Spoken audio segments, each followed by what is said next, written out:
Call this meeting to order. I will not be using the gavel, but today's me. But we will start with the Pledge of Allegiance.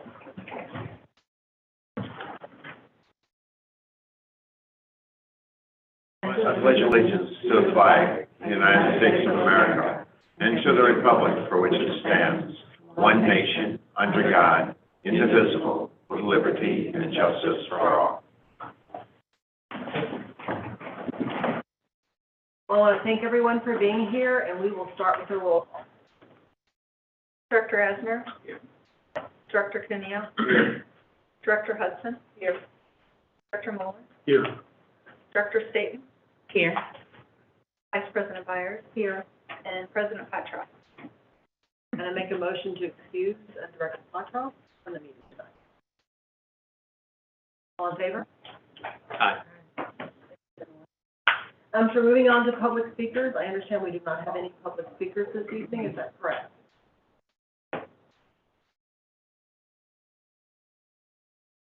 We'll move on to an approval of the agenda, 3.01. This is an action item, so I will need.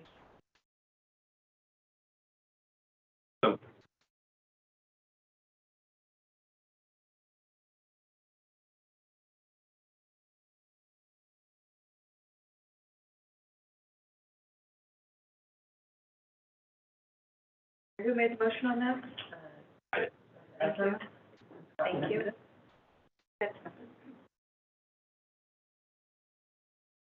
All in favor? Aye. Now we're on to number 4, recognition. We have recognition tonight, so Communications Executive Director will talk to us about invite our guests up here.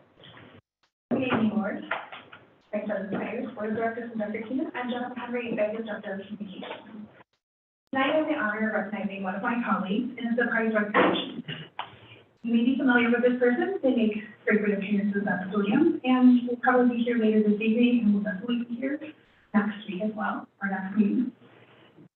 My colleague, Dr. Michael Macklin, was recently awarded the Champion of Diversity and Inclusion Award from the St. Louis Business Journal for his efforts in championing and leading systemic change amongst our organization. He was recognized amongst large organizations such as Edward Jones, Worldwide Technology, Clayco, and Washington University. And he was the only winner from the field of K-12 education. Dr. Macklin.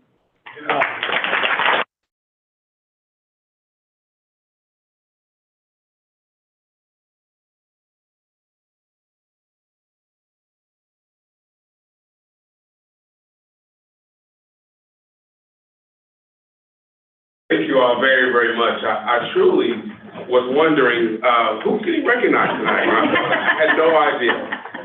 Truly, I'm honored. I'm thankful to St. Louis Business Journal for the award and truly the acknowledgement of the work that goes into K-12 education. I truly wish that I could receive this award only on my behalf, but there are so many individuals in this room who collectively work together to ensure that equity permeates the organization. I'm also thankful to the Board of Education for acknowledging these pieces and really being champions of this work. And then lastly, our fearless leader, Sissy, makes decisions every day to ensure that there are ethical practices and programs in place. I truly believe, and you often hear Dr. Diggs say, that the smartest person in the room is the room.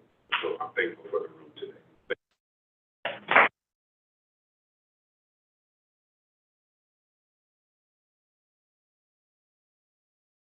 Do you want us to have a picture with Dr. Beck?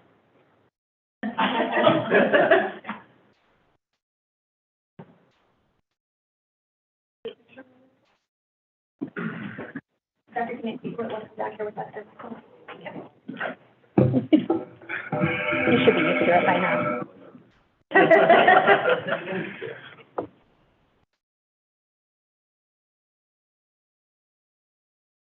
That work? It's good. After, could you scoot just, yeah, perfect.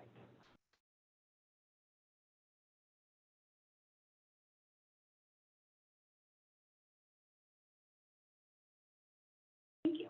Thank you. Thank you. Thank you.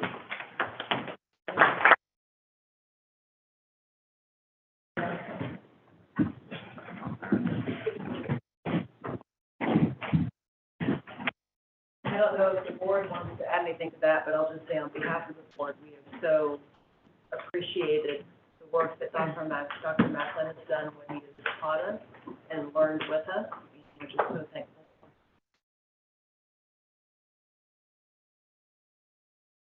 Move on to number 5, our superintendent. Okay, our first item tonight is our audit update. We are closely coming to our deadline for our audit to be concluded, so we have our Chief Operations Officer, Deidre Segretti. Evening, I don't know how to follow that up or good evening, Vice President Byers, Dr. Keenan, and board members. This evening, I will give you an update on our audit. So this presentation will provide an update on the FY23 audit.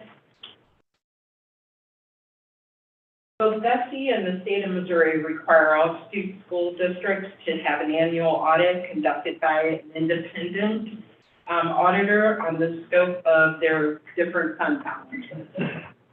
While the federal requires a single audit for any district that expands over $750,000. The audit must be approved by the Board of Education no later than December 31st. And before DESE will release any funds, we have to make sure that the audit is approved. Along with being published in the newspaper for 30 days, and then a data collection form is required and submitted to the Federal Audit Clearinghouse within 30 days after the.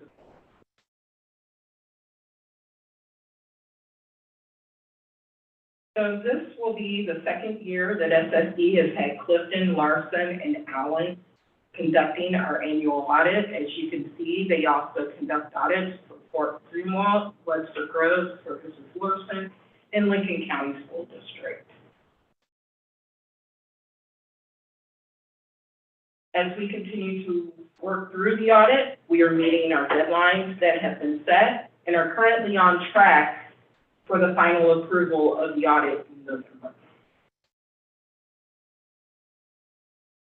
We are scheduled for our second audit committee meeting being held tomorrow, Wednesday, on October 25th. And these are some of the topics that we'll be discussing: financial statement, internal controls, compliance, and federal programs. The auditors are scheduled to provide a rough draft of the audit. They will complete their compliance and testing, submitting documents for our approval as we continue to remain on track for our November 14th deadline. Any questions, comments, or concerns?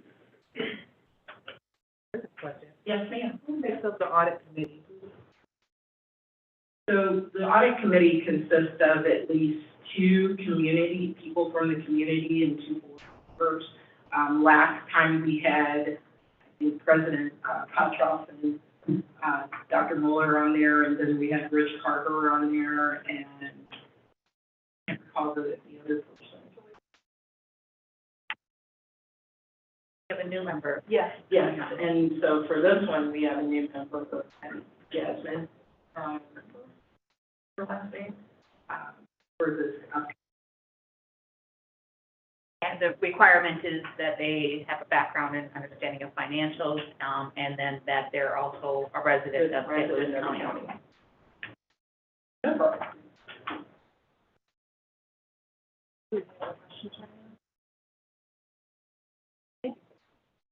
Move to 5.02.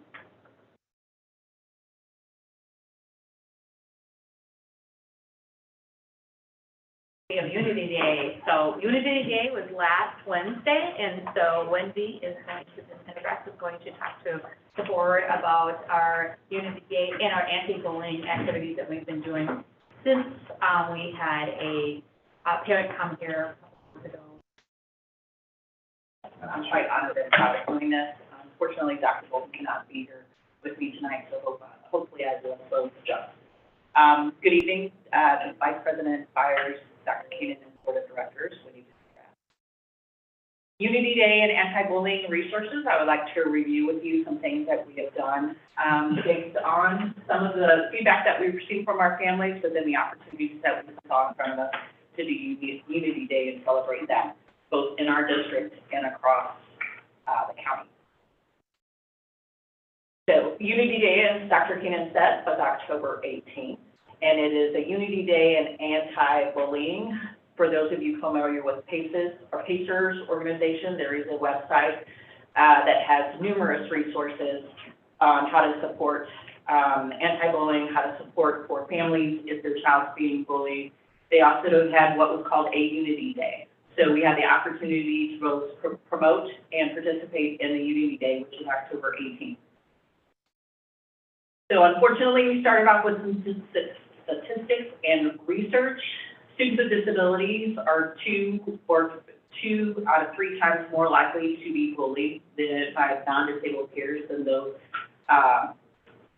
students with, let me say this, I'm going to start over again. So children with disabilities are 2 to 3 times more likely to be bullied than students that are non-disabled in the area.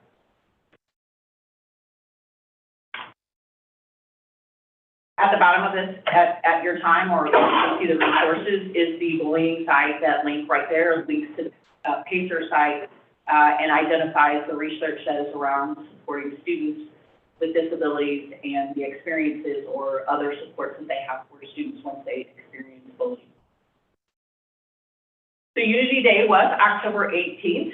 We were able to have, with partnership with our FACE Department, Family and Community Access, we had your Express Yourself Student Art Contest, where we had over 27 participants that submitted either art or videos or anything to honor and prevent students in kindness, acceptance, inclusion, any way that they wanted to. We didn't have a song.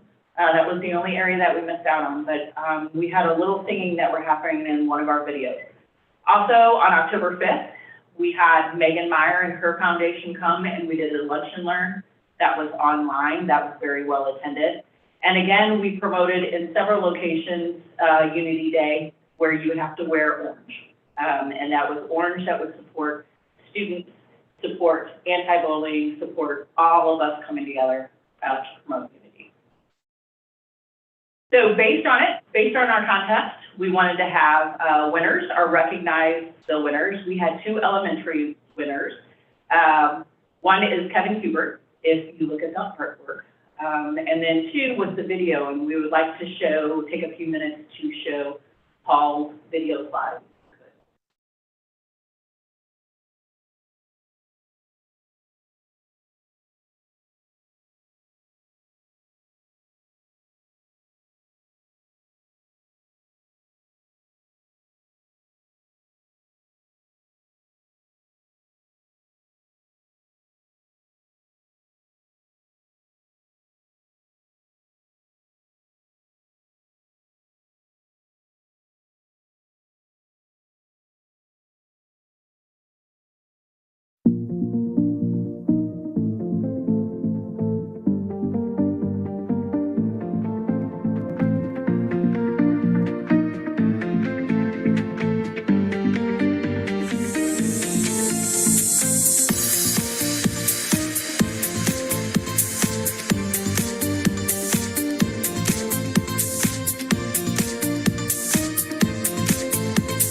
Today we're going to learn about Unity in celebration of Unity Day. Since I have schoolwork, I can't talk about this right now. So here's a little special guest that can help us explain Unity. Hi, Crash fan? Ah, how'd you get in my house? Hey, today we're going to talk about unity. What's that? What's that? Unity is feeling included, you know, like inclusion and acceptance and being kind to others. Apes. Hey, Crash fan, What? why don't we do our first skill on unity and inclusion and kindness today? Good idea. Okay. School time. Dip, dip, dip, dip, dip. All right, class, today we're gonna work in groups.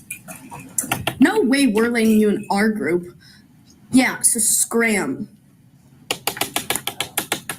Hey, would you like to be in my group? Sure. Okay. All right, let's work together. I think the best thing to make would be a volcano with red dyed water. A few minutes later. Hey, Crash fan, Yeah? you just showed great inclusion and kindness to your classmates. Ooh, yeah, of course. Yeah, of course. Of course. Yeah, of course. That's one of the part. Oh boy, lunch and recess. Hey, what are those jerks doing? Are you okay? Kinda, Why were they beating you up? 'cause I have ADHD. Well, why? That's so stupid. Just because you have ADHD, they think they can bully you? I saw them. Wait, no, Miss Wolfowitz. Hey, I saw them talking to you. What were they telling you? If I tell the teacher about this, they'll pound me again. Don't listen to them. Tell the teacher, and if they do it again, tell someone. Don't keep it a secret. Here, I'll take you to the nurse. I wanted this here. Thanks. A few minutes later, it was worth missing recess to help her.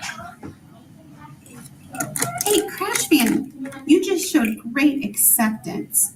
Those are the 3 steps in unity. Wow, that was short, but I did it! Great job. Whee! Good job, all Crash fans.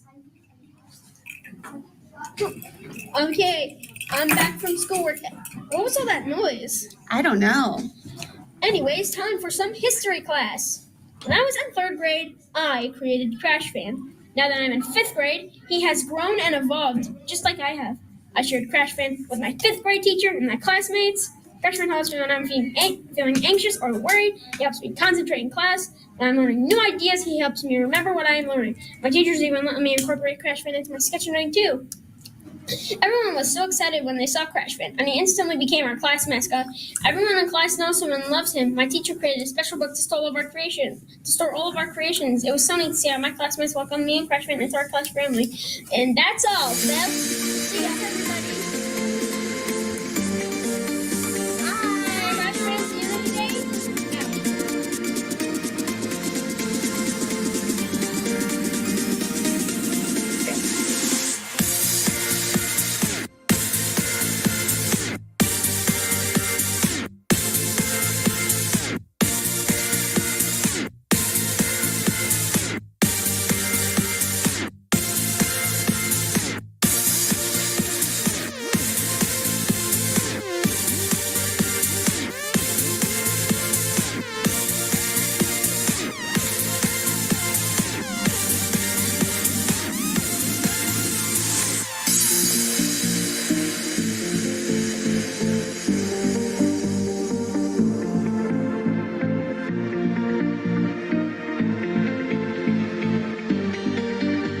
So I hope you understand why we wanted to share Crash Fan, introduce you to Crash Fan and Paul.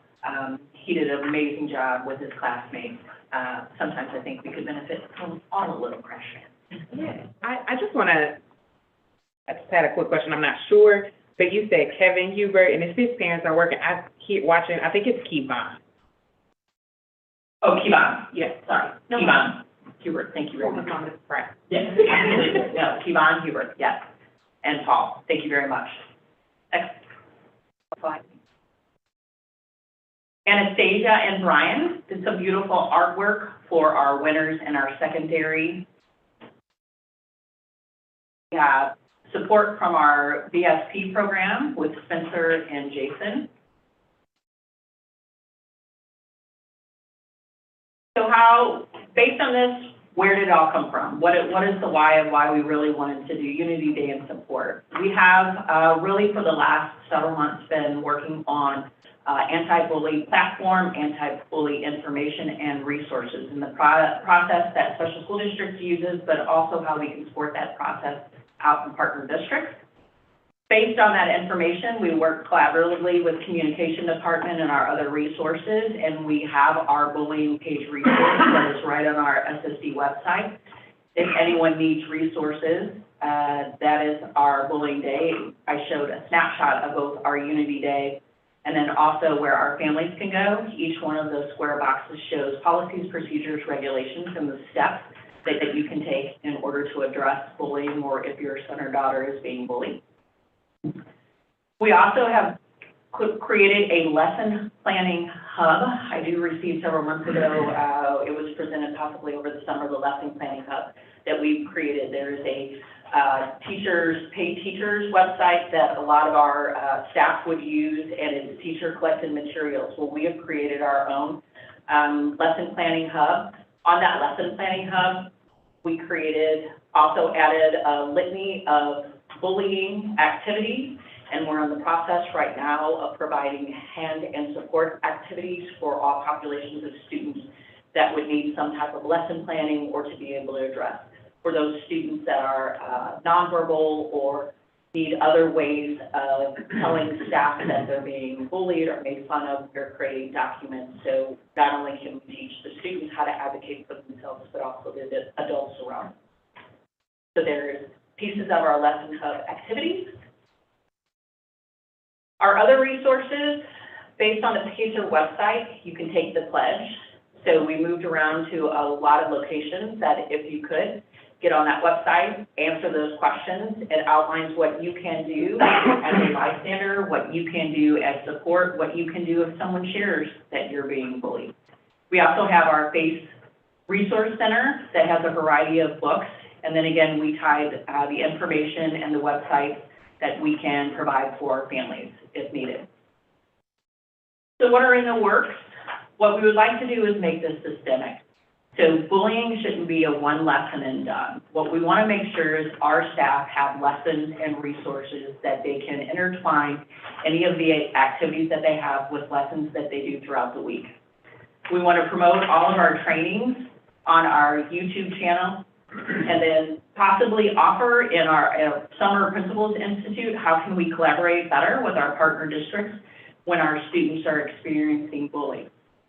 Last thing, we have some research that's being done. There are supports that can be placed in a student's IEP to help support the adults around them if they're being bullied. So we want to make sure that we, one, let our staff know how we support that in the IEP, but two, then how we do that together as the entire IEP team writing that in IEP.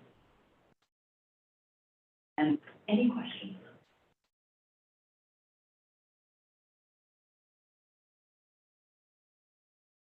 First off, we talked about how this is being pushed out or shared with our teachers. How are the anti-bullying resources shared with families? So we took it to our FACE department, not our FACE department is also doing it, but we went to our PAC department. We're sharing that information all through PAC.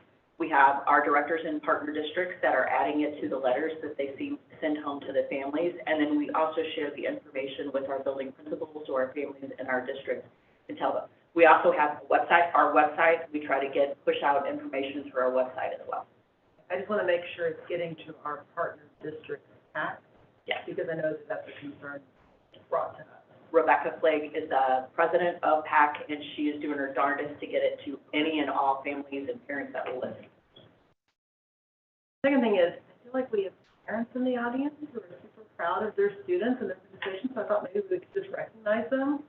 Are you guys Paul's parents? Are you with Paul, or are you just, no? I'm the director. Okay, She's the director in ethics. Yeah. Okay, well, I'm just so proud of the work that our students did. I want to make sure that we recognize everybody that's connected to them. Yes. And the last thing is, I saw a lot of artwork that you just showed. I would love for that artwork to be on the walls here. Yes. I would love for Crashman and other art pieces to be featured on our walls for us to see. the judging team was actually talking about possibly, hi Jen, coming your way. Yeah. Some of that artwork, if we could create cards, thank you cards, and that artwork be on the front of, note cards or thank you cards, so we can then promote that throughout the district. Yes, ma'am. That would be great. Great.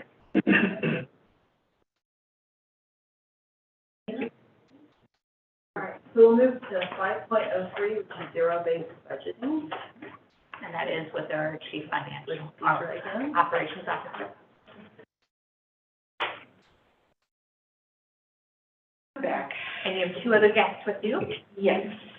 So tonight I have my budget team members, Cynthia Vaughn, who is currently the acting director of finance and accounting, and she also is our budget analyst. I also have Steve Stevens, who is our financial analyst, and Steve handles our tax rates, our financial statements, and revenue.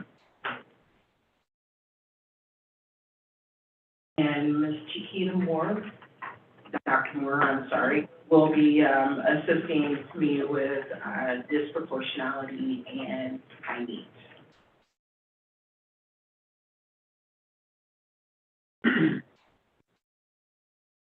This presentation will provide an update on the FY24 budget cycle, keeping in mind our four of our goals as they are stated above. We also want to make sure that we are adhering to our mission and vision statements when supporting our students.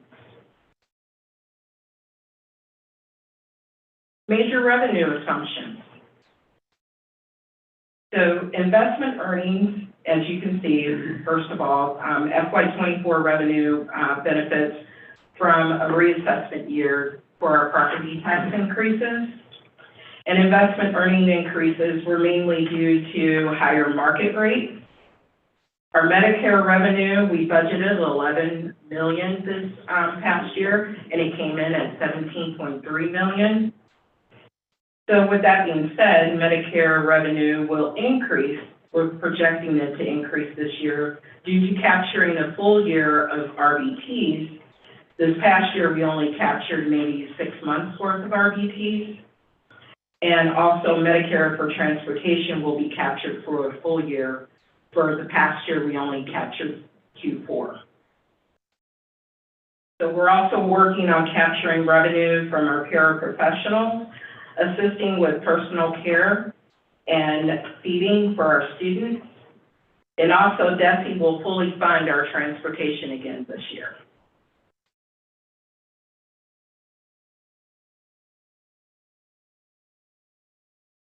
Major expenditure assumptions. Currently, we're in negotiations with SDNA. We hope to have an agreement decided by December. We were able to have the ratification of our 610 union was completed in July, and the cost increase this year for that is $600,000. The benefits also increased this year, 7.2% or approximately $7 million. Most of that was due to the medical. Medical was our largest factor in the increase, with a 5% increase. Additional costs for staffing and materials are also to be determined as we continue to monitor the budget and address needs as they arise. Enrollment. So special school district overall enrollment has increased by 2.30% or 524 students in the past year. A big portion of that is our early childhood, which has increased by 19.68%, equal to an additional 388 students of that 524, or an overall percentage of 74% for the overall increase for the population of the district.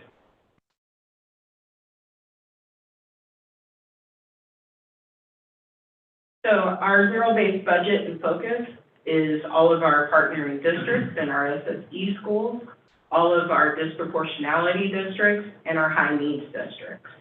And at this time, I will turn it over to Dr. Chiquita Moore as I continue to learn more about our disproportionality and high needs programs.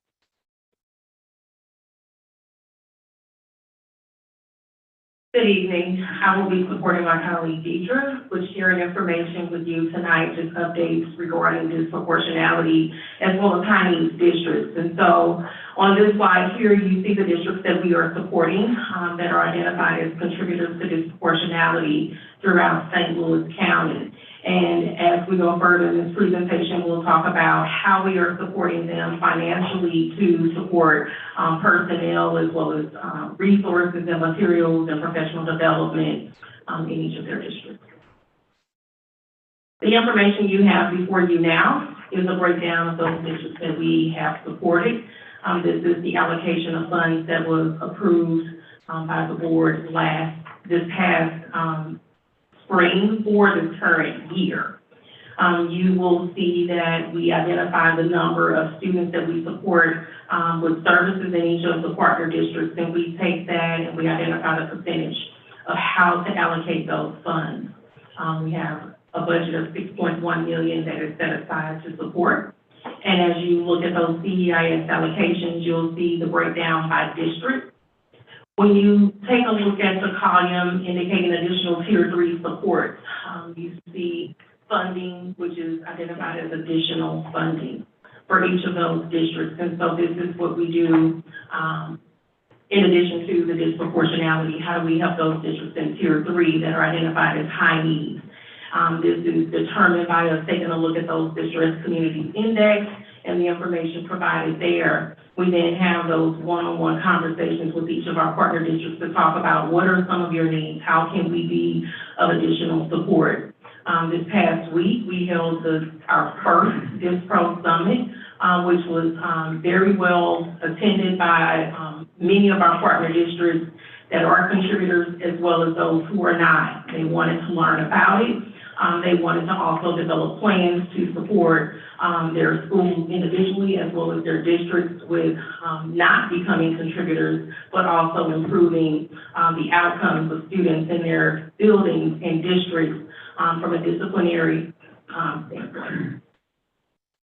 These are our Tier 3 districts. These 8 districts we support again, as I indicated, with those additional funds. This is where we sit down to talk about how we can better support them. Going back to the slide previously, you'll see, oh, did I go the wrong way? Let's go back. Did I go back? Mark's on it. All right, and so as he's doing that, but the amount that we were able to show you on the slide with the financial pieces in blue. When we meet with those districts, we talk about what are some of those additional things that you may need to do in your district. How can we support, whether that's additional staff working in those districts, and we have that all outlined in that one slide that you should have before you as well.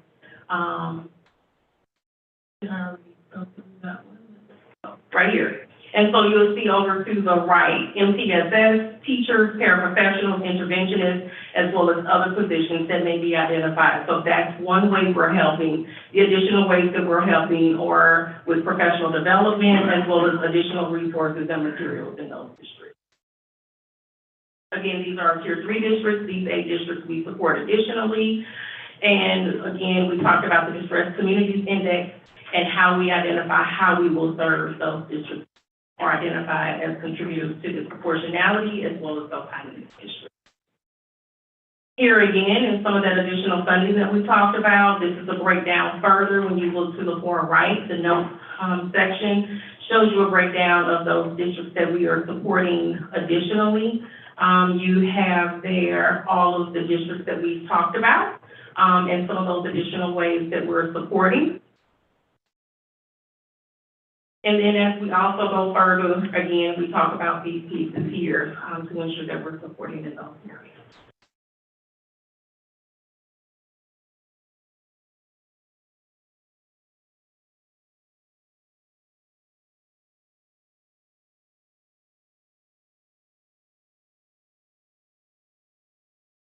So as we go through the budgeting process, we're trying to become more efficient in how we do things. And with that being said, we've been working to identify other efficiencies throughout the district. we've centralized some of our processes. One being our centralized purchasing of curriculum and instructional resources, and that is headed by Dr. Molly Bolton.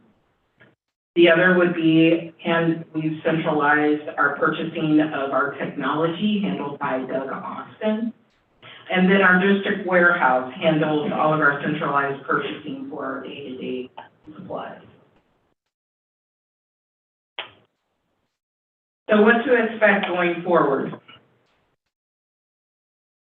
January through February, well, first of all, November will open up the budget cycle, and we'll distribute all of the budget documents for everyone to see their budget. Once again, we're going to be flat to our recommendation for FY24. So for FY25, we're going to be flat. We are encouraging everyone, if they have any questions, to get with us on a weekly basis and ask those questions. On December 22nd, we will close the budget window, and all disproportionality and high needs plans will need to be submitted. And then January through February will be our final presentation to the partnering districts, our final approval of preliminary positions. We'll focus around certified staff, teaching, related services, inclusive of our RBTs. And then March through May, we'll focus on finalizing the budget, including any additional paraprofessionals and support staff such as secretarial support, miscellaneous business professionals that may be needed. Thank you. That concludes the budget. Any questions, comments, or concerns? Yes, ma'am. My question is for the Distro Summit, did all of the districts that receive those funds have someone representing them? So I know additional districts came, but these districts all. I believe all of our districts were represented with the exception of 2. Can we know? Yes, those districts are Jennings as well as, Normandy had district leadership, so I believe that was it. Yeah. Yes, sir. Question on slide 6, okay, but it's, the thing that was interesting in that is you said that our overall enrollment has gone up by 2.3%. Yes. If I remember right, we at one time had 29,000 students, it kept going down, and our staff kept going up because it was determined at that time the students we were getting, I'm not saying were more difficult, but let's say that they were more, the programming was more intense, so that's was the justification for the additional staff. And that's what I've heard throughout the years. Not disagreeing with that at all. But here now, all of a sudden, I'm seeing percentage where our students are going up, not just because of the early childhood, but because we're having an increase in students.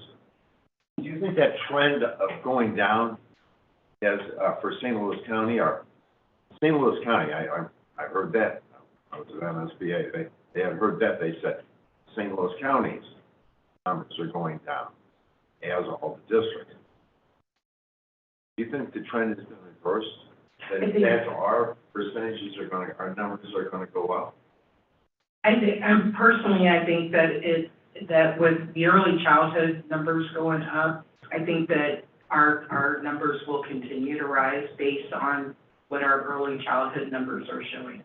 Which means we're just going to have to keep expanding, because we probably are going to, if we have more students, that makes more sense, that we would have more people expand. It may or it may not, it depends on the need. It's the need will direct. I'd really be interested, do you think, and I don't have my numbers in front of me, but I remember watching the graph go down. This is the first year that I've heard that it's gone up, I bet you, in 8-9 years. And I was just wondering, do you think this is an anomaly, or do you think it'll continue to rise? That's a great question. At this point, I can't. No, I'm I would say this is, when you looked at last year, we were down 1,500 students, and that was a direct result of COVID. Early childhood was the most where we saw the biggest decrease. So now it's just kind of catching back up to, so we still, 3 years ago, we were 1,500 students more. Now we're at 500, so, you know, and, Usually the tide's turning. yes, and because parents are resistant to, you know, sending their kids, getting their identifying in early childhood, so this is the catch-up to COVID from 2 years ago. I remember when one time we had 20,000 students. I think last year we had about 26,000. So it was like a 3,000 drop over a period of 5, 6 years. And they were saying The minutes are going up. our percentages hadn't changed county-wise Right. because the county's population was going down. I was just wondering if you thought this has changed, or I'd be interested in the percentage in the county has changed. No, no. I don't know the answers. I was just wondering. Yeah. I'd like to look at the numbers next year to find out, are we talking a trend or not, or something that was an anomaly that didn't count? We can look into it, so. Thank you. Any other questions? Another question on disproportionality funds. With the budget proposal, it sounds like due at the end of the year, what steps are we taking to help the districts make sure that they're spending them, they're aware of it, and get advice about it? Because it seems like every year there's a lot of money left on the table. This is the opposite, obviously, of zero budgeting, but it's built in, so. So the same exercise that I went through with you all, I went through with all of the partnering districts inclusive of our disproportionality and high needs districts, and walked them through that process and encouraged them to monitor their budgets on a monthly basis and watch if they're spending to make sure that they're spending their budgets. And then I know that Dr. Moore is also working with them as well. It was a great opportunity this year for all of us to go through that process, as well as myself, because it was one that we had not practiced before. So being able to sit with each director, myself, as well as the finance team, to talk about those year over year, and the actuals, and to look at those trends, it was, it was a good experience for me to learn, and it was the same for each of the directors, because they came in with, well, this is what I requested, and really wanted to dig deep into that, and we had to help them to, let's focus on where we've been over the last 4 to 5 years, what you've requested this year compared to your end results for the previous year. Let's talk about the why for some of these items, and then we'll make any recommendations moving beyond that point that would be necessary.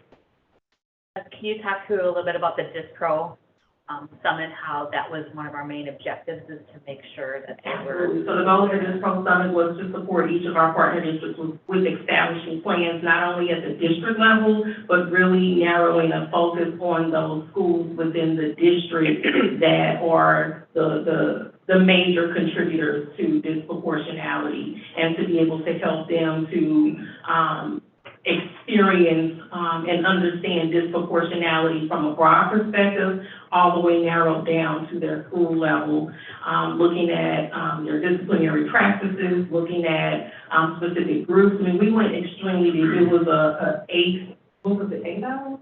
It was a full day, and we had representation from SAFE, from DEIA, from our MTSS department, from quite a few departments, with a lot of information, and we probably could have used an additional day. I think everyone in the room was extremely excited to be a part of this process. One of the feedback comments I received was, where's the media today when we're doing something great to support schools throughout the county, and specifically focusing on disciplinary practices and how to improve the outcomes for all students? Actually spoke to someone who attended this last night from Normandy, and they had nothing but great things to say. Someone from Review Gardens will find a way to spend $280,000. Yes, Majority, I believe, for Riverview Gardens was, for the interventionist as well as some additional supports throughout, their district.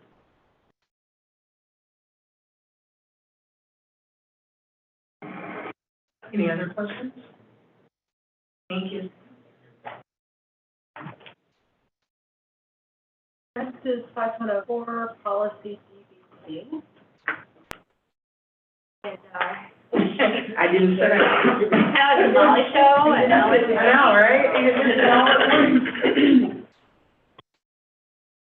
All right. Good evening, everyone, again.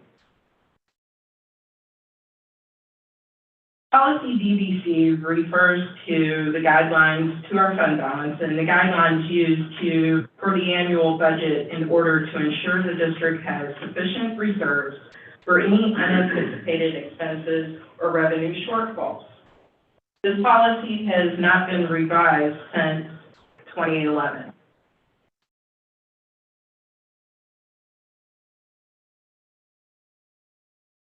As we review the document and turn our focus to the highlighted paragraphs, we see in the first highlighted paragraph and the last sentence, it states the district will strive to maintain a minimum undesignated balance in the operating funds equal to a range of 10 to 15% of prior year operating expenditures.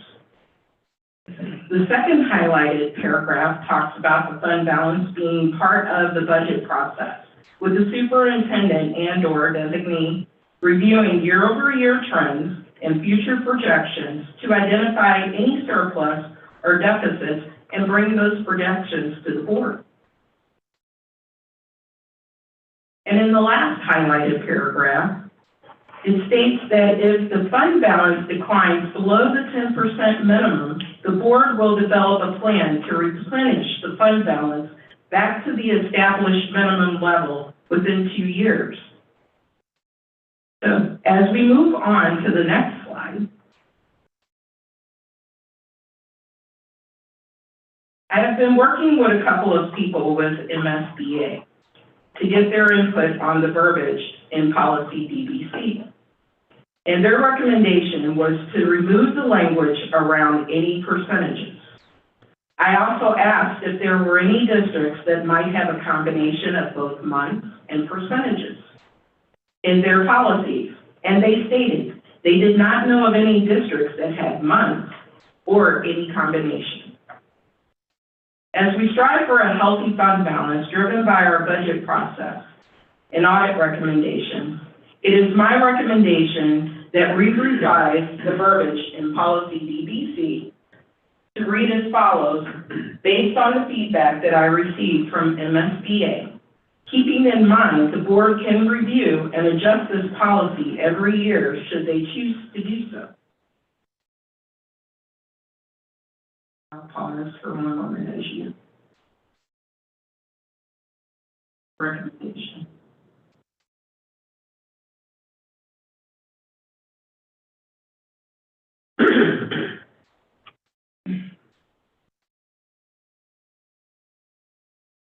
And I'll open it up for discussion.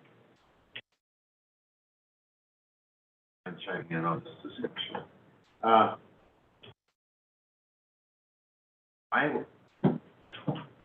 We still will have to report the percentages. Yeah, correct, I believe. It's not required in the statute.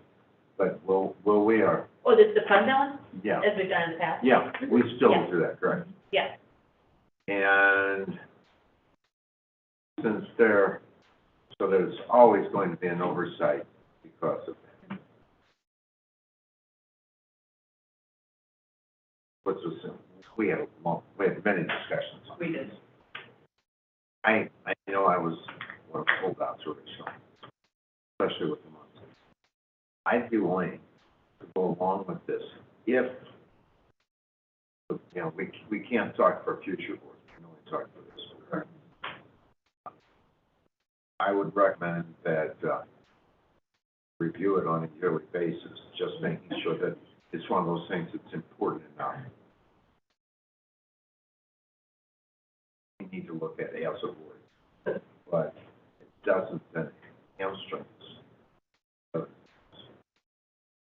But I thought, say, I'm gonna support it as long as we review it on a daily, on a month, or on a yearly basis. And have that one of the ones that we make sure policy committee does look at on a yearly. Anyone else? It would be appropriate to have a regulation in addition to the policy itself stating that, in addition.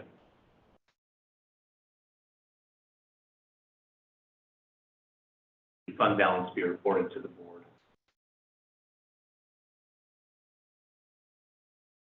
Appropriate as a regulation, that would address some of the concerns you have, just to make sure. My percentages never, when I look at our district and the amounts, the percentages never made as much sense to me as the number of months that we had to run the district. We have a secondary review of our budget anyhow, because we have to go through the governing council by statute.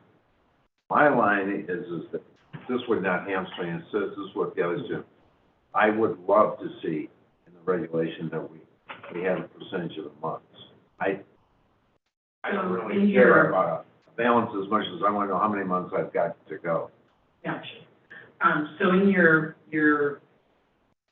September, we gave you the September financials, in that it showed you where we were with the fund balance. So you would get that on a monthly basis. That would be good. See, my projection, the reason why I like that and the projections and all that is, I want to have to know way before we would ever have to go for another tax increase, or if we would, at some time we're going to have to go for a tax increase.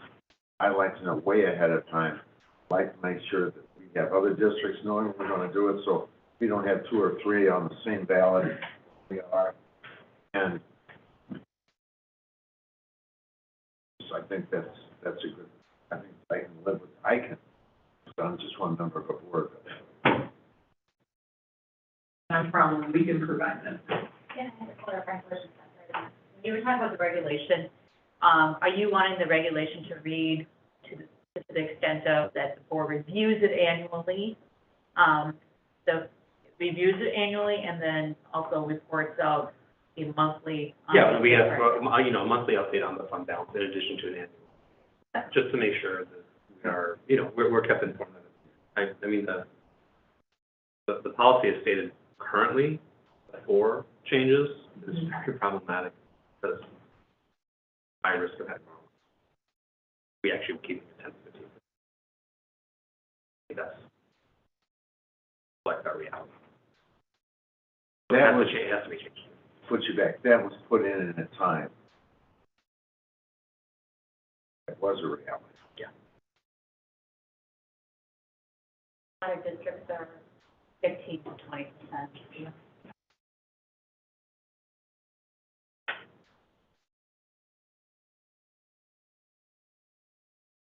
Thank you.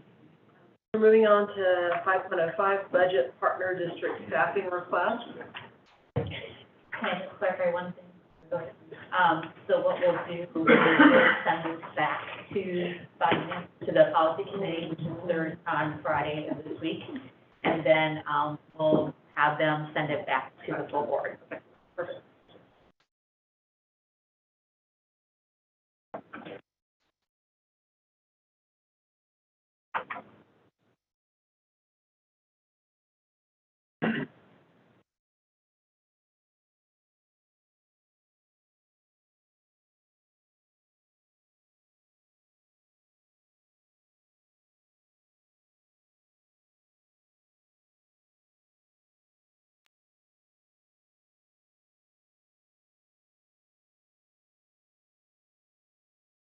All right, good evening again, Dr. Byers, Vice President Byers, members of the board, superintendent, colleagues, community. Tonight, we're going to be presenting information for the partner district staffing request. I have with me Dr. Tammy Yates, the Executive Director of Partner Districts, my colleague.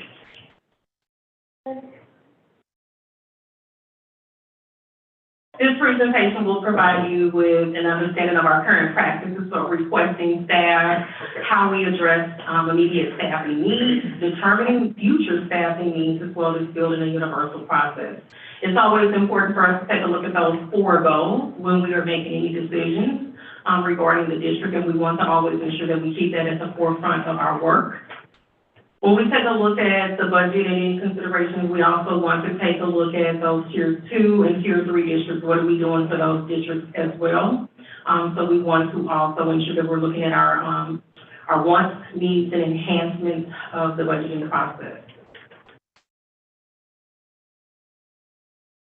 Deidre spoke recently, just previously, about the responsibilities of each of our leaders, and we are taking on the responsibility of being more fiscally responsible and being those champions of doing that work. And when I say we, myself, Dr. Yates, and our directors, as well as our coordinators working in districts, and our leadership in our SSD schools as well. And so this is the process that we, of course, want to ensure that we always take into consideration when we're doing our work. So when we look at our current practices, Dr. Yates is going to walk us through this process.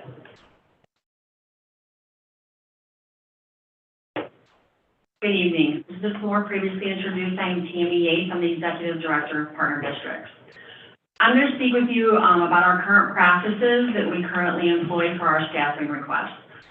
As it stands right now, when we have a director who puts forth a staffing request, that process comes to me and Ms. Moore.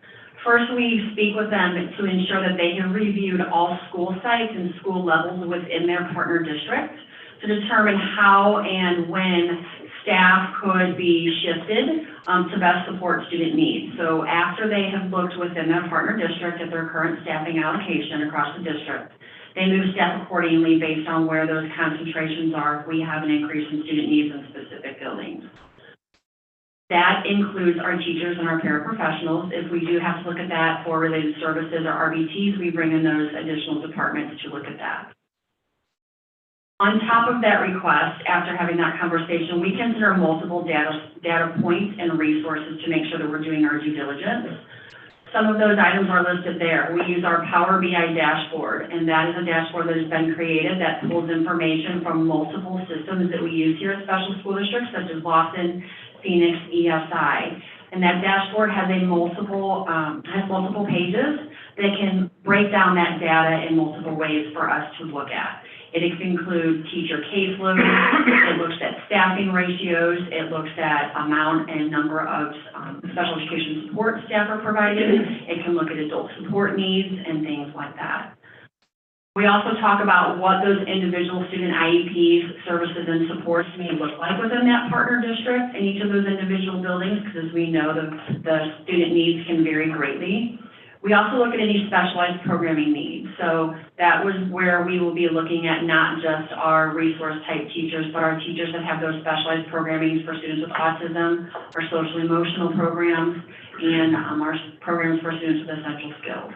It's important to look at that because a lot of those caseload thresholds or those classroom thresholds are lower than what a typical resource caseload would look like. So that can impact the overall average caseload that we look at in the building and district. Another thing we look at the secondary level is master scheduling. We work really hard with our partner districts for our special education administrators to be involved in that overall master scheduling. But sometimes we know that changes can come late, or we can have some shifts in staffing, where that logistical piece comes in with that master scheduling. We also look at partner district and school level initiatives, as well as our adult support matrix, which really is a guiding tool that our administrators and staff use to walk through that conversation when an IEP team is determining what type and level of adult support a student may need. Once those staffing needs, we address those during the budgeted process or when needs exist. So currently we have just kind of a rough draft form that hits several of those components that our directors fill out, which then kind of gives Chiquita and I a snapshot of the information that is pertinent to them bringing that additional staffing request to us. We review those data dashboard and those other sources of data. We also, as an executive leadership team, If we have a need, and after we have looked at those available vacancies or positions across the county, then we talk about whether or not we need to approve that request for additional positions. We always consider the use of existing vacancies. And I will talk a little bit about this, but through that we use and monitor the position codes. So right now, the way it stands, each of our districts are allotted a certain number of positions, and right now we monitor those by position codes. So a number of the districts that we've had recently come through with staffing requests do not either have very few or currently no vacant position codes available in their district. When we look at our position codes, we have active codes where nobody's been recommended. We have some that are pending fill, which means they have already been recommended and we're in the process of hiring. And we have one that has been filled. So the current practice we have with those position codes where they are assigned to each partner district does not really support our goal of being overall fiscally responsible or equitable across the county. And so we are looking to change that to where they are not assigned to a single district or department, but that we have an overall pool. Like I explained earlier, needs may not exist in that assigned district, but could be used in another district. So where are we headed?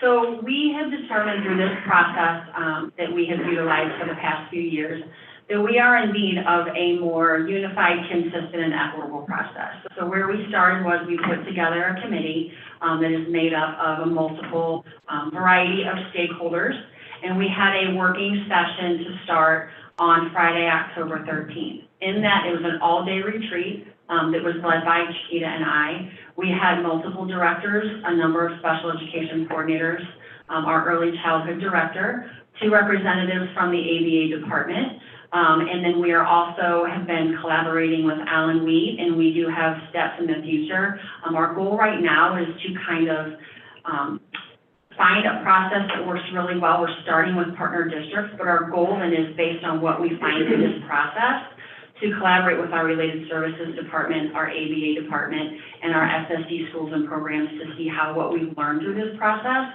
can be utilized in those other areas. We also had the STNEA president, Tammy McGrellis, present that work session. We have spoken and gotten input from the PAC, and we will continue to do that, as well as our DLT and cabinet, our diversion, equity, inclusion, and accountability, our accessibility department. We will be meeting, we have 2 meetings set up, collaborative sessions with our partner district liaisons coming up to share the information and gather input. And we will also be bringing information that Dr. Keenan has to meet with superintendents and then Board of Education and Governing Council. So with this committee development on that day work session, as we did a brainstorm and really dug into strengths and opportunities for improvement with that process that we currently have, and one reason we felt it was really important to get all those stakeholders is because those different stakeholder groups have unique lenses when it comes to staffing. Because as we know, our students have a variety of needs, and so bringing everyone together, and through that we came out with 3 themes that most of the brainstorming came up with. It was the philosophy on staffing and how we look at adult support and how that is viewed across partner districts, and I see some head nodding, because we know that sometimes there can be competing philosophies, so that was really important for us to find out what is SSD, what is our philosophy across the county as we look at staffing and adult support. The data, as I explained earlier, that Power BI dashboard, it is only as good as the information that it pulls from. So we really got some in-depth insight from our on-the-ground leaders about the struggles or the challenges or the opportunities for improvement in all those data sources pulling together. Another one was the scheduling. As we know in partner districts, we are only as good as the scheduling as the type of partnerships we can have with our partner districts. So our third theme was how we can dig into that scheduling. We created those subcommittees that are going to be working to come up with a little more information with those, and then we're going to be finalizing that process. Overall, the universal process, our goal is to have a system to where we can more equitably monitor those position codes, look at those sources of data, what that exact collaboration with OESE and finance look like, because right now it's kind of Chiquita and I, for lack of a better term, gatekeepers of that staffing. But I feel like, we're kind of missing some of those components where it's more collaborative. And then finally, the justification approval process and what that can look like.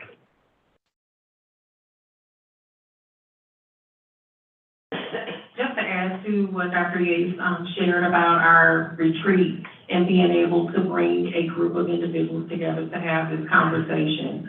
We know that the staff reduction conversation in the spring was not a favorable decision and or conversation. And so we knew entering into the work, we needed to release all of that first so that we can be able to then work collaboratively together to get to where we are. And it was a day of really allowing them the first hour and a half. Let's get it out. Let's talk about how did you feel about this process? What do you think could have been different? Where are we now? Even pulling more information out of them. Let's talk about the work and the meetings that we've had. How is that going? What is being asked of you? How did the final decision end as a result of the ask from us, because it was a lot. And so it was probably one of the best Fridays of my school year so far, being able to go home happy, where everyone was celebrating and happy, and they really appreciated the opportunity to be a part of the work moving forward. And so that was important for us to share that with you, because we know that many may be listening as well, and that's where we're going. That's the goal that we have for everyone. We cannot continue to resonate on what happened in the past, but where are we going in the future? And so with that being said, we're going to talk about our immediate needs. We know that currently, Deidre shared with us that we have seen an increase in student enrollment from early childhood as well as a few other areas. And so I put here more than 6 because there are some other districts that we do have meetings scheduled with very soon that will be coming before us to talk about their needs for staffing and to also provide us with data from the dashboard as well as other sources of data for us to make those decisions. And so we are charging our leaders with conducting a deep dive into data, providing artifacts that provide visuals for us to see where are those gaps in the master schedule, because we can talk about missed minutes and, adult support needs, but if we cannot see where the gaps are in the schedule, then we really don't know what your true need is. It could be one person, it could be a 0.5 person, which is not a practice that we have, but it could be more than that. And so we want to ensure that when we are making these decisions, that we're looking across the entire district, we're looking at each individual school and those specific needs, looking at the staffing and how we've exhausted the opportunities for them to provide services throughout that district. We want to ensure that we've exhausted all vacant positions in the district. So really, you should not be requesting positions if you still have positions that are open, because we can continue to work and support students to a certain extent with those vacant positions. One of the practices that we utilized this year, and we talked about when we presented information, I believe, that in the spring, was how we would utilize substitutes for the immediate support. So if there is a need, we want to ensure that we can immediately tap into our substitute pool to provide those immediate supports in a district and work with those teams to provide students with that adult support coverage. We have been meeting with districts as well as visiting districts. We are conducting a tour at another district this week, actually, and when we go to these districts, we're having conversations not only with just the leadership, but we want to talk with the teachers. Tell us about your experience walking in classrooms to visually see what are your needs. We know that there has been an influx in early childhood enrollment, a 20% increase, 500 student increase across the county, but we also have seen a big increase of students that are new to the country. So how are we able to immediately support the needs of all students, looking at medical needs as well? Our recent staff reductions did not impact majority of the districts that are making a request for positions for this year, and we wanted to ensure that we noted that, and we really took a deep dive to see, okay, the requests that are coming in, how are they in comparison to where we ended the end of the school year? And again, as I stated, we'll have some additional meetings scheduled with partner districts coming up. This information here as of October 11th, I want to say, October 11th, these were the current vacancies for paraprofessionals by district. And as you can see, on average, we have about 1 to 2 vacancies per district. And so they've done a really good job ensuring that they are hiring the necessary staff to provide those adult supports. When you look at the left, those are vacancies in a district, and so we have a total of 18 in partner districts. But when you look to the right, those are pending fill. A pending fill position is a position that a person has been interviewed, a request has been made to Human Resource, OESC, and that request may also at some point have come to you, and we're awaiting for the candidate to complete some of those final steps to start working with us in our district. So I wanted to ensure that we provided you with this information so you can see a snapshot of where we are currently. When you look at green, Melville is the only district that previously they provided, data was provided to support their request. And when you look at Parkway, you see that they're both in both vacancy and the thin field categories. We're awaiting some additional data, and a district visit is scheduled for this week for us to finalize their needs. So in total, we're requesting 30 paraprofessional positions for a pool to be utilized countywide and not for a specific district, as Dr. Gates mentioned, the practice of position codes being assigned to districts, and when they are assigned, they monitor those codes, and it's hard, it becomes like a tug of war in the district between us and departments, and we want to ensure that we're all playing on the same field, and we're playing fair, and we're supporting the immediate need of students. And so we will be the champions leading the work to allocate those positions through the county. As I mentioned, we have about 1 to 2 vacancies in each district. We will have a process from the committee work that we are doing, and we will develop that, and we will bring the information back to you to share that information with you, and we're hopeful that we'll be able to do that very soon. The cost impact for 30 paraprofessional positions to support partner districts would be $1.5 million. The next steps that we have includes collaboration, again, as Dr. Gates mentioned, with our related services and our ADA team for them to begin to really determine those immediate and future needs, and they'll be presenting that information to the board. And we want to ensure, again, that there is a universal process for requesting staff for the entire district versus using several different strategies and approaches to make that happen. And so through our work with Dare to Lead, as a cabinet as well as a district leadership team, we are committed to the 5 C's of strategic thinking to support us with decision making and delegation. We want to paint the picture. What is it? The context, what's needed, what do we need to consider? How do we bring stakeholders together with that connection to plan effectively? The cost, what is the impact on time, the bandwidth, and focus?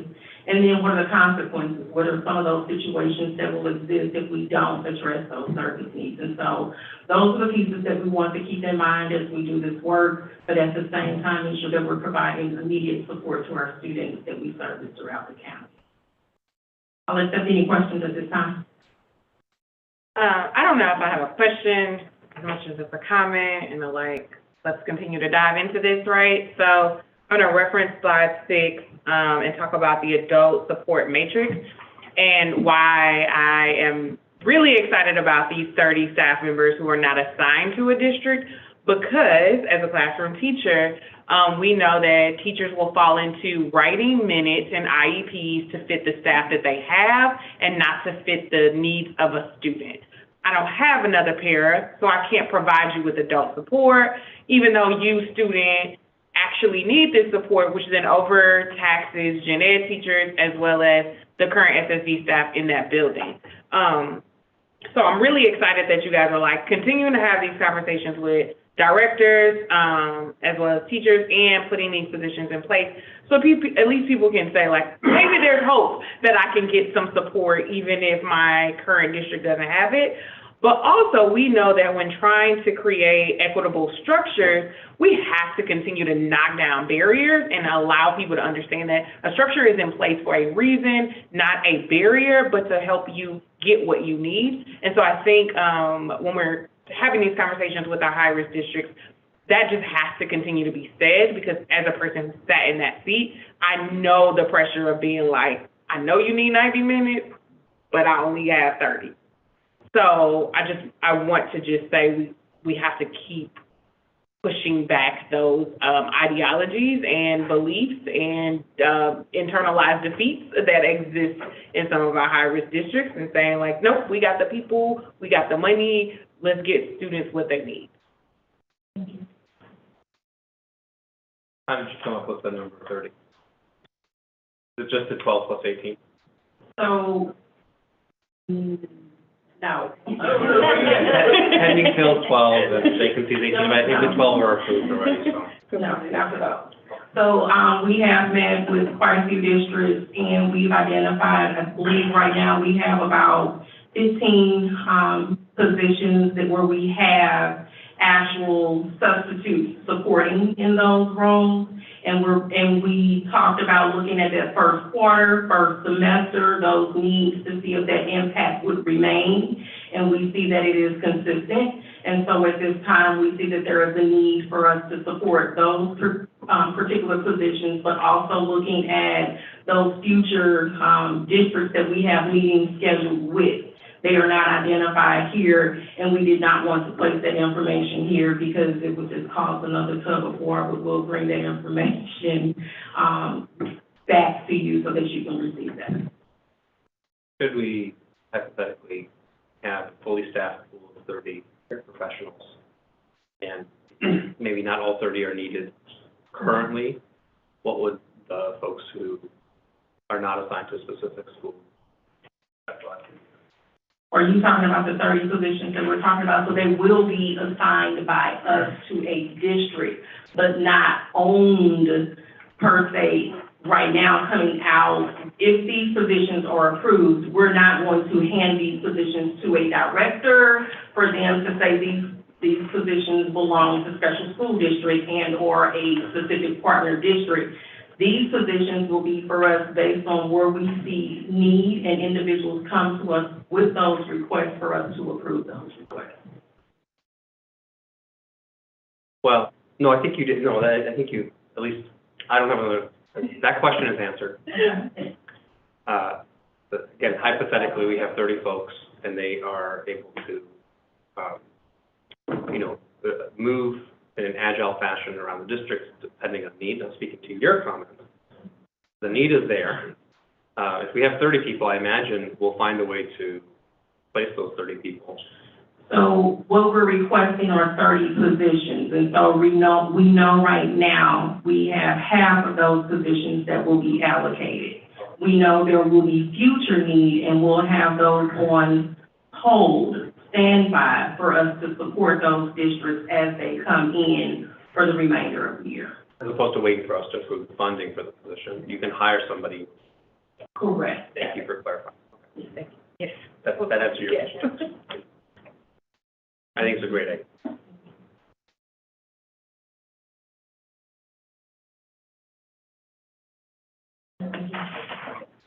So move to 5.06, Chief Special Education Compliance Officer proposal.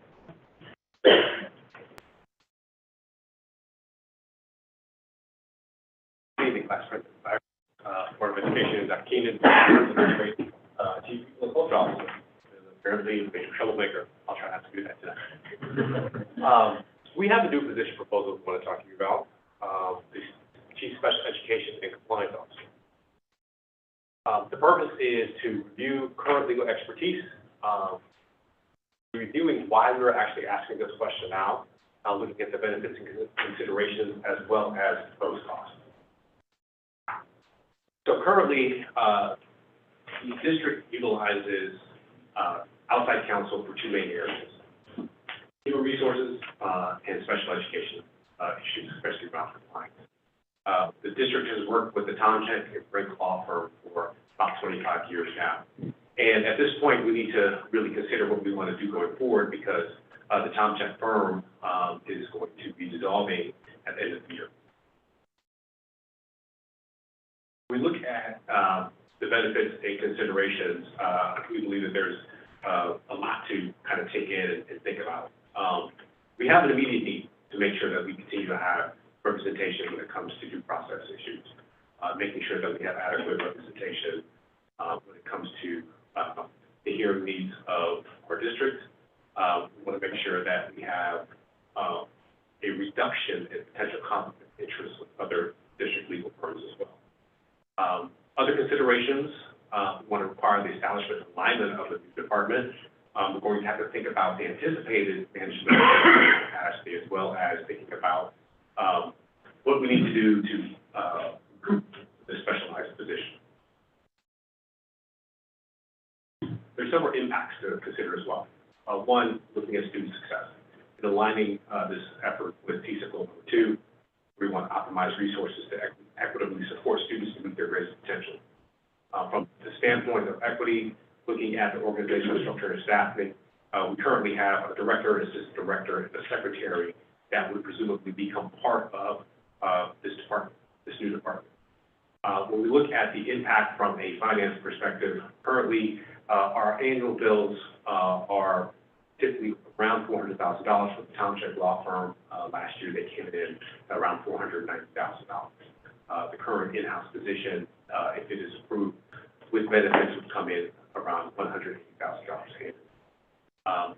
We think that another really important piece of this is that we will have immediate access for staff when it comes to presentation and guidance for these due process needs, which there are significant. And we think that this will be another opportunity to create a really effective team to be responsive to the needs of our students and our families. So currently, again, the new position recommendation is a chief special education compliance officer. The salary would be $165,000 plus benefits. Can I answer any questions? A couple factors, I think. One of which is when we talk about it, they have to go outside again after Jim Tomczyk retires and the firm is dissolved. One of the problems that I think we will have in finding somebody, we need to find somebody that doesn't represent another school district within St. Louis County. That makes it real awkward if that individual does, because there's many times we're sued, third floor is sued over the same student. Other times, we're sued, Kirkwood sued over the same student. I feel it would be awkward for an individual to be representing and SSD, or third flow SSD. So that's, whatever happens, I think we have to consider that in this mix. The other thing is, when we had Mike Hunt, and he was our SSD attorney for a short period of time, I think maybe a couple of years. How much did he refer out, and how much? He still has not checked. That's correct.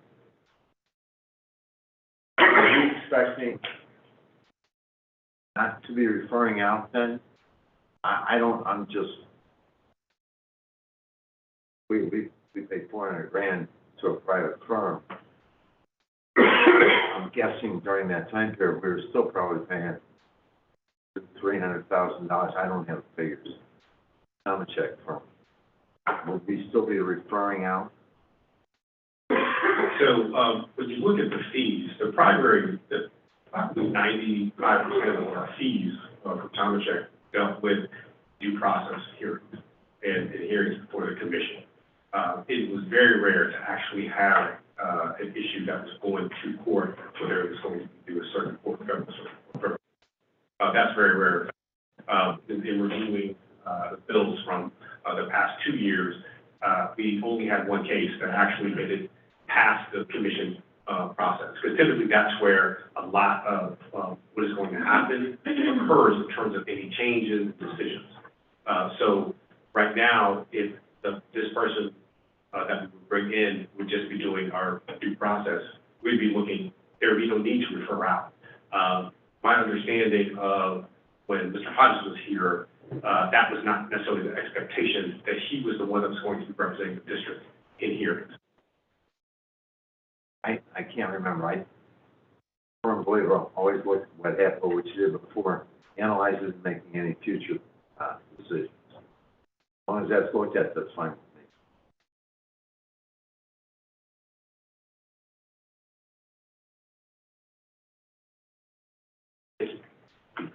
I do think though, we presenting or looking at this, we need to have somebody, even if we would go outside, we'd have to have somebody who doesn't have any clients with other districts in St. Louis County. Understood. I think that would be in our best interest to make sure there's no conflict of interest.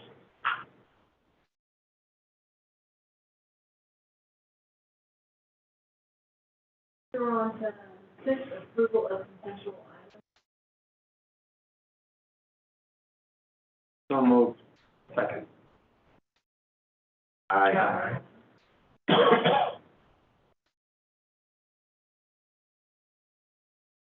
We'll move to number 8. 8.01 is family and community engagement restructuring. And just before we launch into this, Amy brought it to my attention that we tabled this item at the previous meeting. So now we need to motion and approve to move it back from the table. To ask for a motion on that. Motion, so. All in favor? Aye. Aye. Now that it's back, we can ask for a motion for the family and community engagement restructure. A motion to approve. If we were provided the financial information, that's what I wanted. Aye. So now we're moving to number 9, Board of Education business. The first is 9.01. We have a closed meeting of the Board of Education. That is the roll call vote. This is for Tuesday, October 24th, and Tuesday, November 14th, both at 7 p.m. So.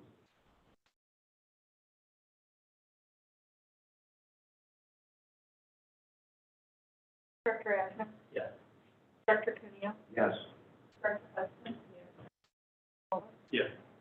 Director State? Yes. Now, 9.02 is approval of minutes. I need a motion to approve.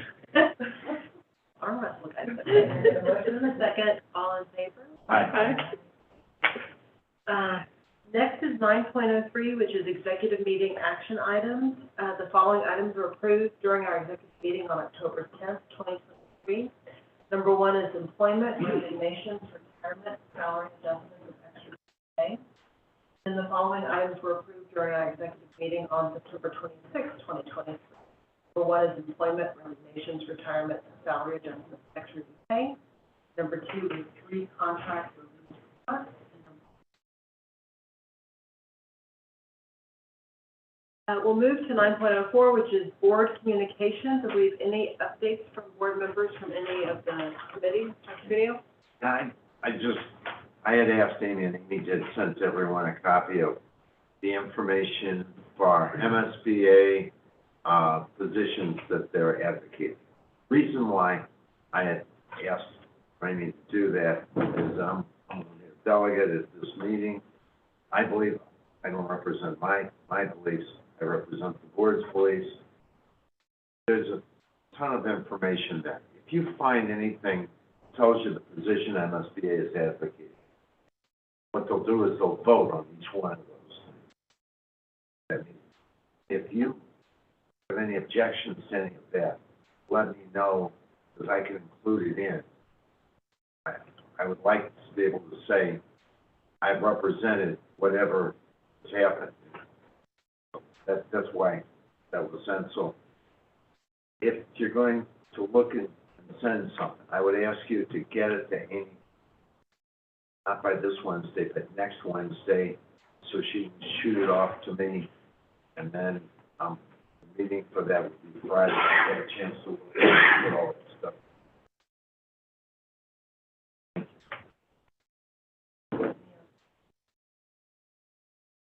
Just say that we've had, on the wellness committee, we spent last year really reworking the breakfast menu, because some of us have a belief that carbs and sugar are not the answers to all meals.